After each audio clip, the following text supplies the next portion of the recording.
So Romans 8:28, it's another popular quoted verse in Christian circles. And we know that all things work together for good to those who love God, to those who are called according to his purpose.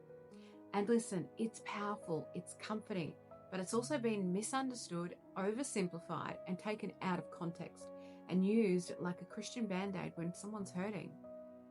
You've probably heard it too. Someone loses a job, gets sick, goes through a heartbreak, and someone goes, well, everything happens for a reason.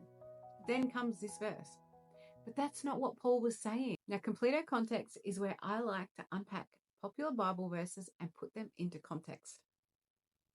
Now, this isn't a motivational quote. It's a revelation from someone who went through beatings, prison, shipwrecks, betrayal, poverty, all for the sake of Christ. Paul wasn't writing this from a beach in Greece. He was living it and still saying, we know that all things work together for good. But here's the key. It doesn't say everything is good. Some things are awful, painful. Some things break your heart. They test your faith and they shake your foundation. It doesn't say all things are good. It says they work together for good, and only to those who love God and are called according to his purpose. That's a promise with a condition. So what does that actually mean? Well, let's break it down. Paul is writing to believers in Rome. So these people are being persecuted. They're misunderstood. They're scattered. He's not telling them, don't worry, God will give you a happy ending. He's reminding them that your suffering is not wasted. God is sovereign. And even when it doesn't make sense, he's weaving your pain into a bigger picture. That's why you can't despise painful moments.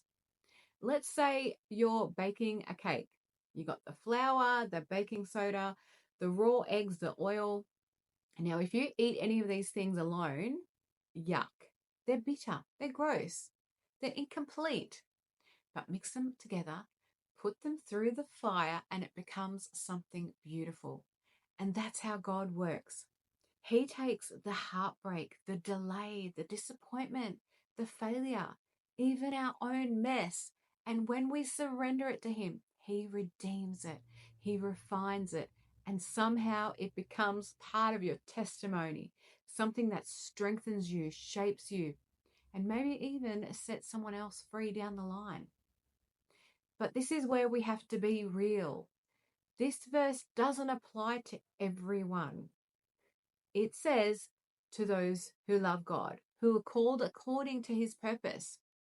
So if you're not walking with him, if you're rejecting his ways, if you're out there doing your own thing and then wondering why it's all falling apart, well, Romans 8:28 isn't a free pass to claim.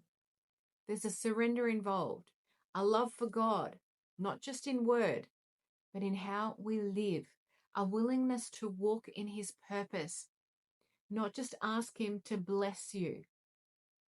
This isn't about everything turning out the way you hoped. It's about everything being used by God for your good, eternal good, spiritual good, soul deep transformation kind of good. So even when it hurts, even when you don't understand, even when you're crying out to God saying, what is the point of all of this? Because here's the thing, sometimes the good is that he stripped everything away that was holding you back.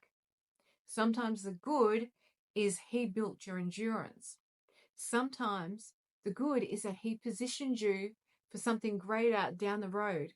Or maybe the good is simply that you became more Christ-like through your pain.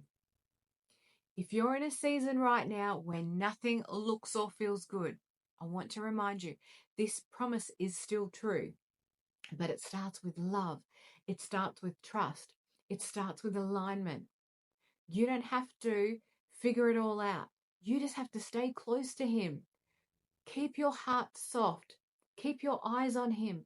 Surrender your plans, your timing, your understanding, and watch how he makes something beautiful out of what was once broken. That's the kind of God he is.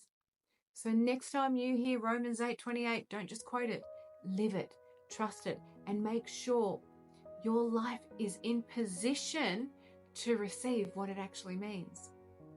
Because yes, God will work all things together for good, but only when we place all things in his hands. That's the heart behind Completo Context. Let me know in the comments if this spoke to you. And don't forget to like and subscribe, because I'll be bringing this and focusing on popular Bible verses and breaking them down into context. Amen.